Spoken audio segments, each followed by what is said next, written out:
கார்கில் போரில் மரியாதை 25வது நினைவு தினத்தில் மரியாதை செலுத்திய பிறகு பிரதமர் மோடி உரையாற்றி வருகிறார். அந்த காட்சிகளை பார்க்கலாம். अपना अविश्वासी चेहरा दिखाया, लेकिन सत्य के सामने असत्य और आतंकी हार हुई। साथियों, पाकिस्तान ने अतीत में जितने भी दुष्प्रयास किए उसे मुंह की खानी पड़ी है, लेकिन पाकिस्तान ने अपने इतिहास से कुछ नहीं सीखा है। वो आतंकवाद के सहारे, प्रॉक्सी वॉर के सहारे अपने आप को प्रासंगिक बनाए रखने का प्रयास कर रहा है। लेकिन आज जब मैं उस जगह से बोल रहा हूं जहां आतंक के आकाओं को मेरी आवाज सीधे सुनाई पड़ रही है, मैं आतंकवाद के इन सरपरस्तों को कहना चाहता हूं कि उनके नापाक मंसूबे कभी कामयाब नहीं होंगे।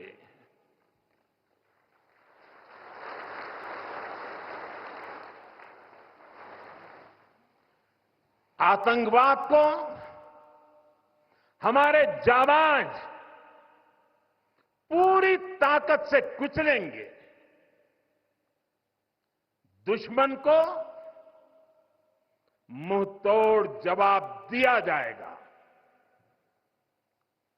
साथियों, लद्दाख हो या फिर जम्मू कश्मीर, विकास के सामने आ रही हर चुनौती को भारत परास्त करके ही रहेगा।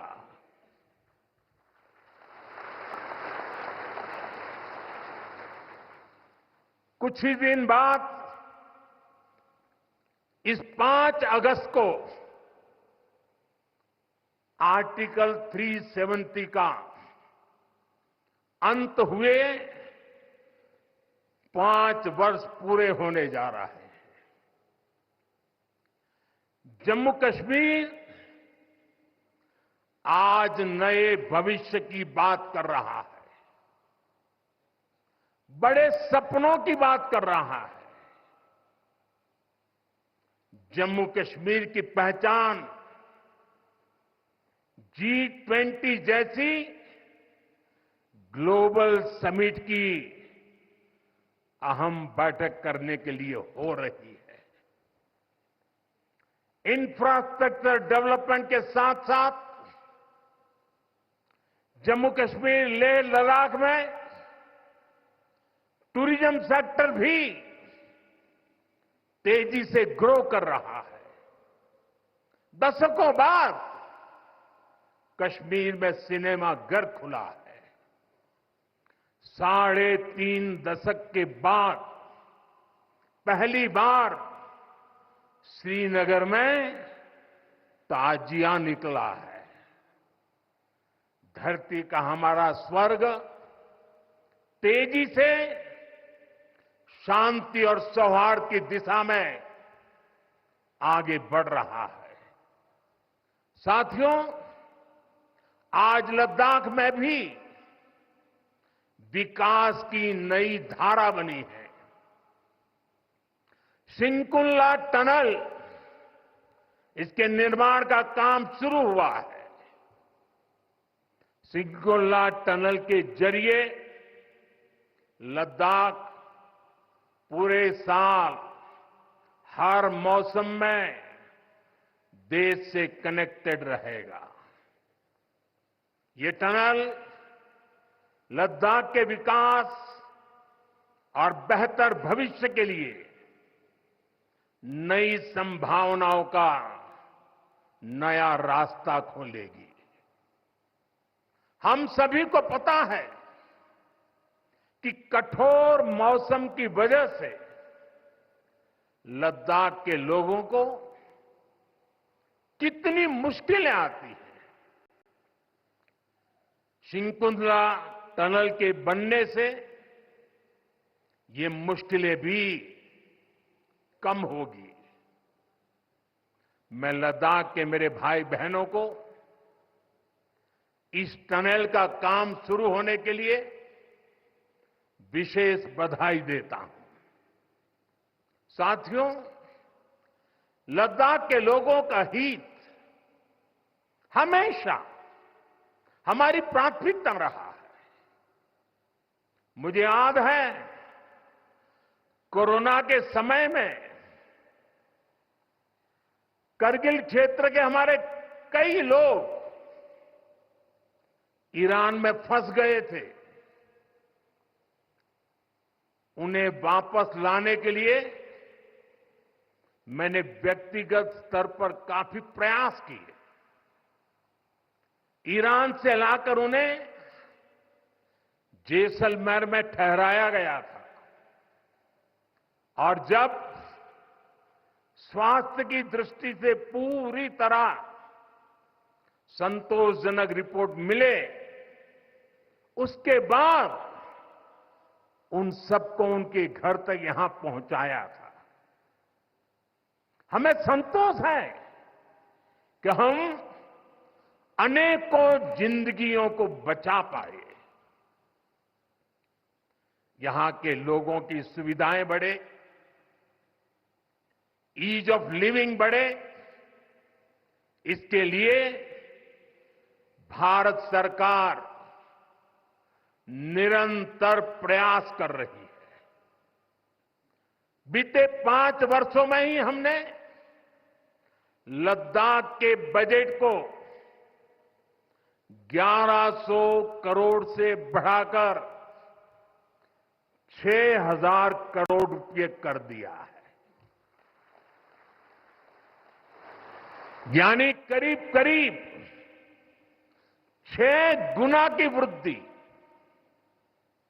ये पैसा आज लद्दाख के लोगों के विकास में,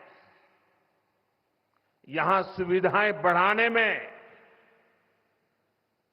काम आ रहा है।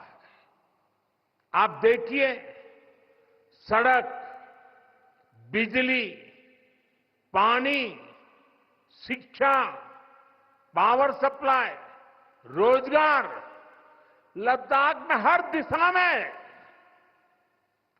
दृश्य भी बदल रहा है, परिदृश्य भी बदल रहा है।